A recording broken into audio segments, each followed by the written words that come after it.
Welcome to Twisted Torque Garage. I'm Trey. And I'm AJ. Hey guys, welcome back to the channel.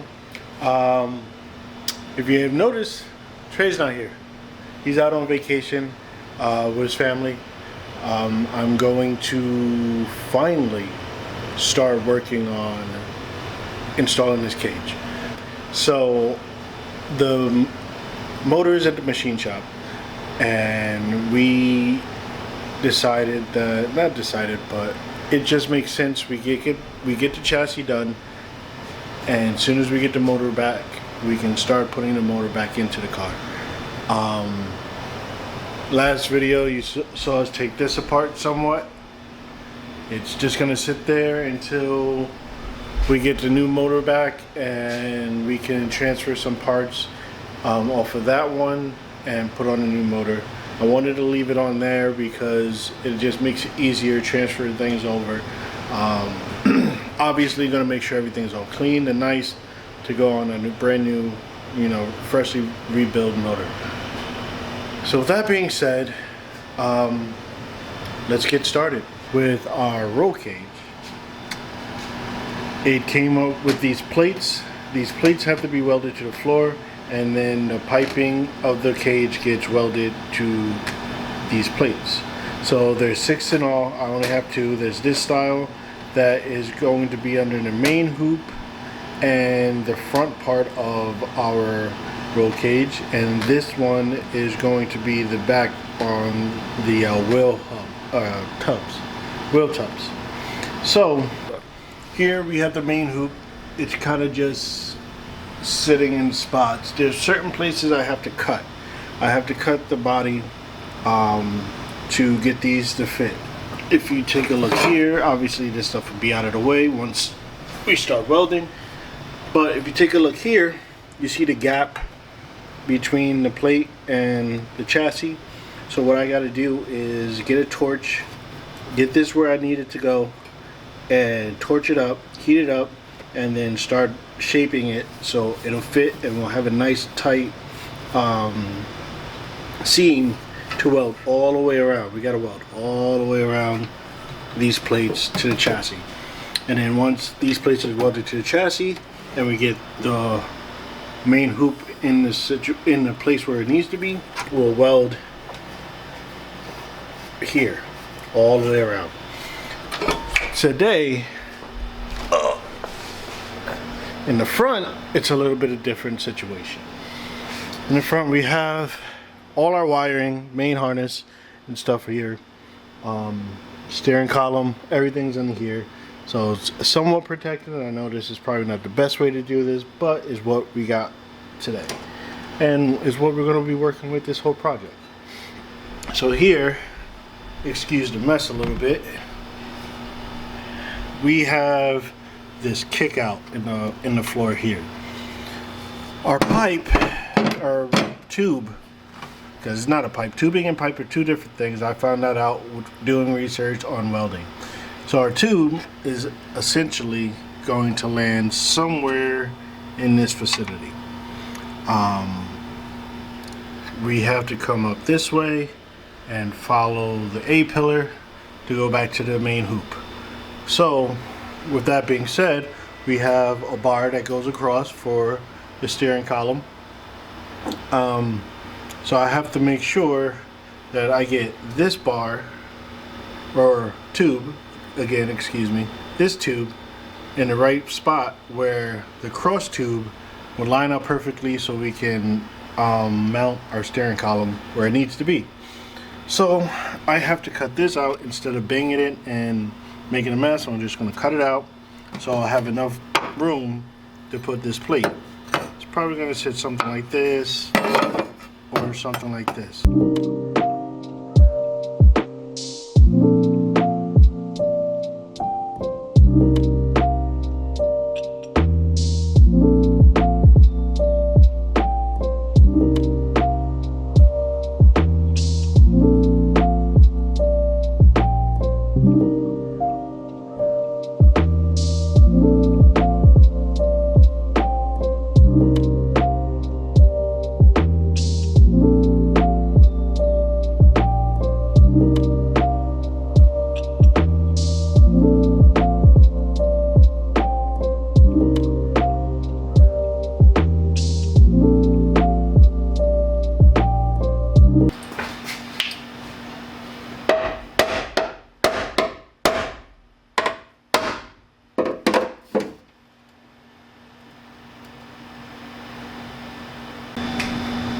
So it looked like we have a change of plans. I'll show you what I got so far. So I say so a lot, but anyways, this is what I got so far. I ran out of supplies. I broke 2 blades, cutting out this weld that was here, and then another one cutting one. It's probably in the time lapse. They kind of exploded. That's why you always wear safety gear, gloves, face mask, so nobody gets hurt. But I have this plate, and if you can tell, don't know if you can really tell, there's a really big gap here. I don't know if I can bang the floor flat or if it's just worth turning the plate around this way right here, because it still kind of lines up.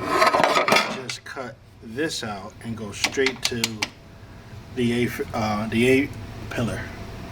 I guess this is still called the A pillar. I'm not sure what that part of the car is called, but I think that's the route I'm gonna go. It's less bending of this piece of metal, and it gets us where the tube needs to go. But with that being said, I ran out of cutting discs. This one here, it was a brand new one. I think it was defective. It had a little like chip at the bottom, and when I put it on the grinder, it just sounded sketchy. And these two, this one is the first one I broke. That is not, you can't continue to use that. And I dropped the other one. And this was a brand new one, and I caught an edge and it broke. So those were the last ones we've had from the supplies we had when we did the cutting of the car. So I'm gonna have to go to Home Depot and get more. Tomorrow I got a haircut appointment, so I don't think I'm gonna be able to get here. Thursday Trey gets back, but I think we're supposed to be going out to dinner with his mom. She's into town, and that's who he's out on vacation with. And I don't think I'm gonna be here on Thursday. Friday, I'm pretty sure if there's no last minute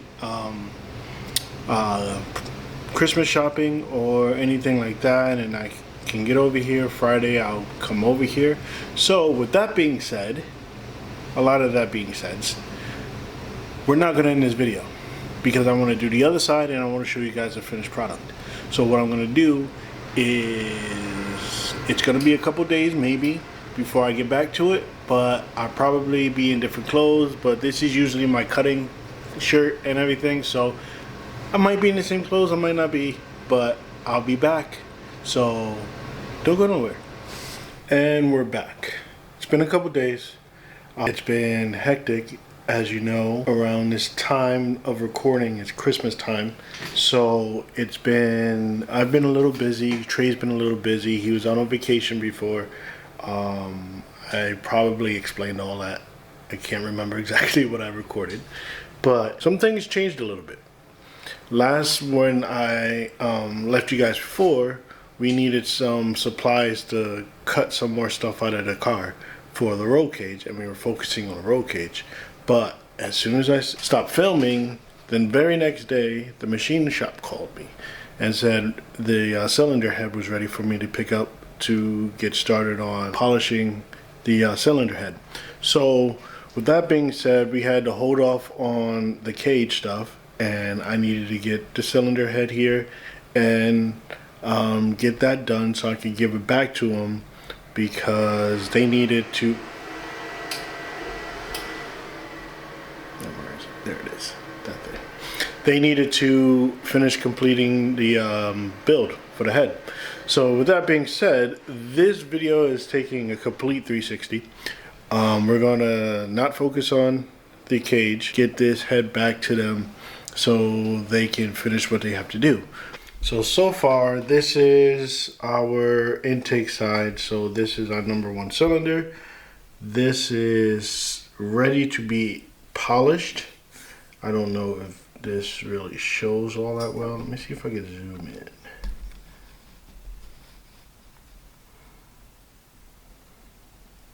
This is ready to be polished. It's all sanded down, nice and smooth. Like that's before. And all these ridges and everything, that's all rough. That's what I'm trying to sand down. This is not quite ready. I gotta knock it down a couple more sizes, or a couple more, I guess, grits or whatever. So this bit here, there's a couple of them here. So these here are like polish, finish, sanding slash thing, and that's what this comes out here. This was just a wire wheel after I sanded it down. So it looks shiny, but it's not quite. It's still a little rough. This is smooth as a baby's bottom. We could probably leave it there and be okay, but you know, I got some time. I'm gonna just polish those. These I'm about to work on now and knock those down. So that's what I'm gonna be recording today. So let me get you guys set up and I'm gonna get to work. I'll show you what I'm using. So what I'm using is a Dremel without the little, they have an attachment. It's like a long, I guess, tube that attaches to this, and then you have a very little tip and you can really get in there with that. This I've been making do. Disclosure, I am not a professional. I don't do this. This is the very first time I've ever done anything like this. Whatever I say, take it with a grain of salt. I've done research and everything, and before I did like maybe 2-3 months of research of this, because I knew I was going to do this for a while before I even attempted to do this. Don't be afraid to learn new things. I've been using the Dremel with these little sanding attachments. I don't know if you can see that. Come on, there we go. There's a couple of different sizes. It looked like I'm preferring this size, and there's also this size. What I'm using is, I'm going to start using the 240 and then go down to 600, and then I was using these bad boys to get that little shine that I showed you before. This is, I believe, 120, 180, 300, and 600, or 400. And then after that, I'll get a polish wheel, and I got aluminum polish, and I'm gonna work that eventually. So let me grab the Dremel, and I'm gonna start taking this down. You probably won't be able to get exactly, I won't be able to get exactly in there. So I'll show you the type of passes that I'm making, and then I'll show you what it looks like. So now that we got our bit that we're going to be using, I'm going to be working on this one. So what I've seen when it came to stuff like this is that you don't want to take the Dremel and just start rubbing on everything and going back and forth. You kind of want to go on, you know, in the same direction. You go one way and then you come back off of the surface and then follow and follow and follow in that manner. It comes out a lot cleaner. I had to redo the first one because it just wasn't as smooth as I wanted to get with the sandpaper before I tried, you know, knocking the rest down. And if I stand in your way, I apologize. Let's see what happens when I stand up. No, okay. But for now, we'll start at the top.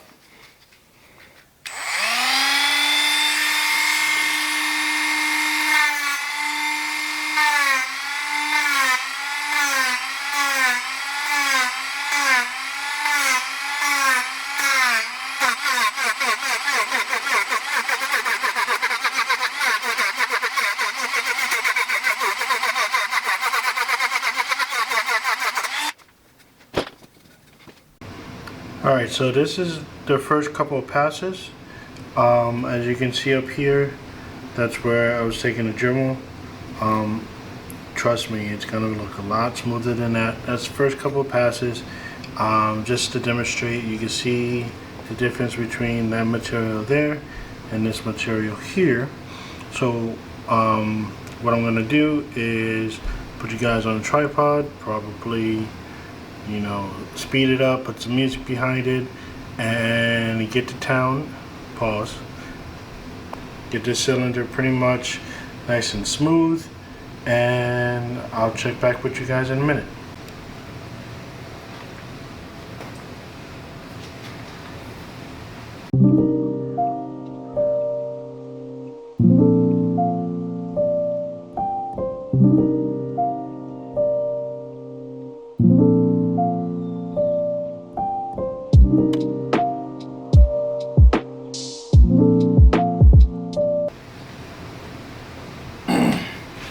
One thing I did notice is that these things, come on, focus, man. These, there we go. These kind of wear out really fast. So I'm pretty much just using the very end or tip of the sandpaper. So what I've been doing is, if it wears out like that, I just take it off, flip it around, and do the other side.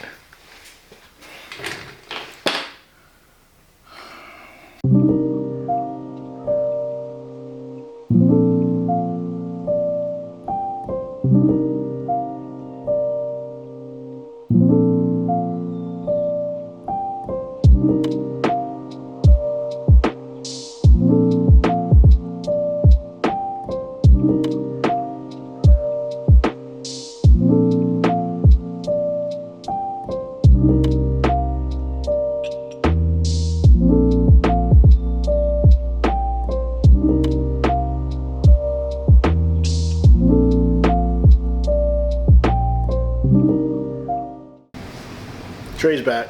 Hey guys. He walked in the door while I was working. He's been at work, obviously, I already said that. And how was your vacation? Let the people know how your vacation was. It was decent. It was real quick. It was like 2.5 days, but it was quick. It was nice. I'll take it. How was your Christmas? Chrysler was good. Your Chrysler was good? Yeah, and my Honda days.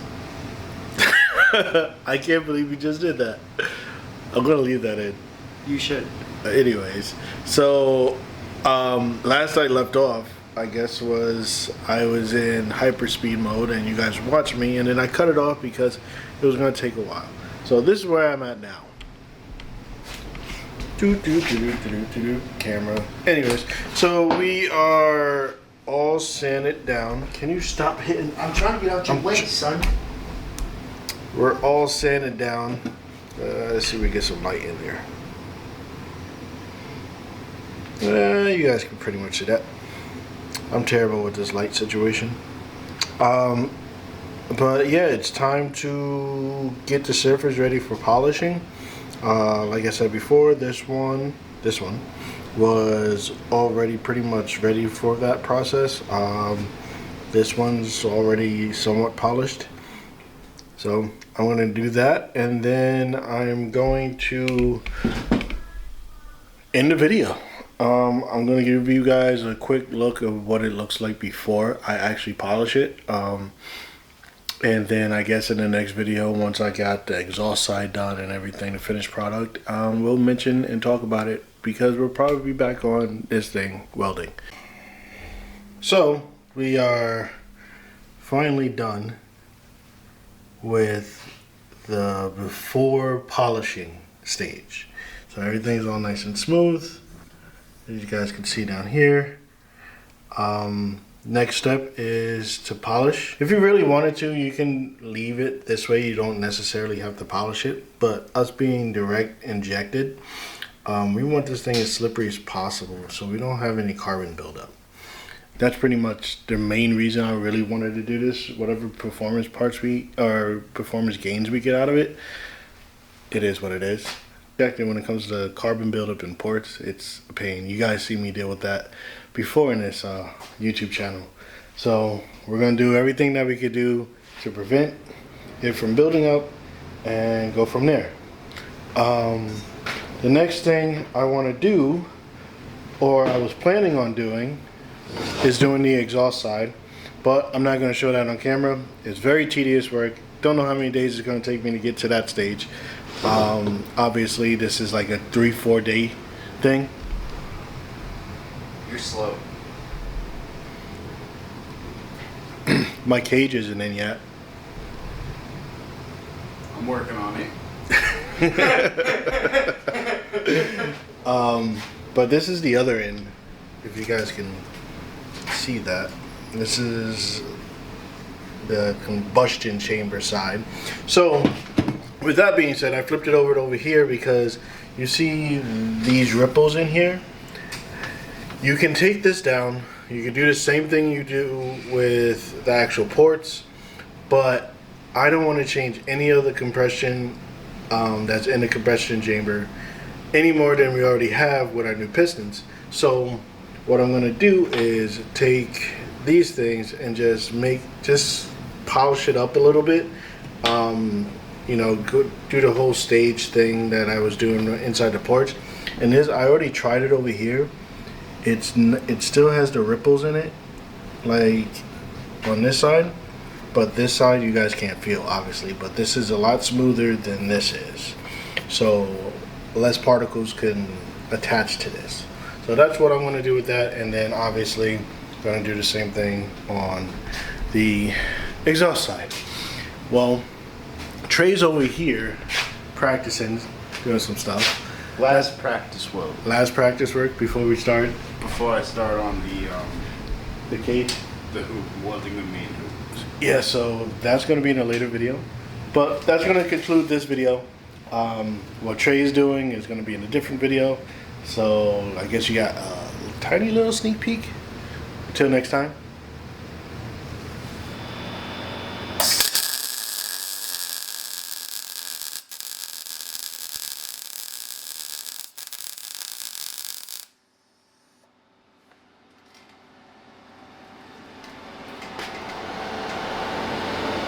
Not too shabby.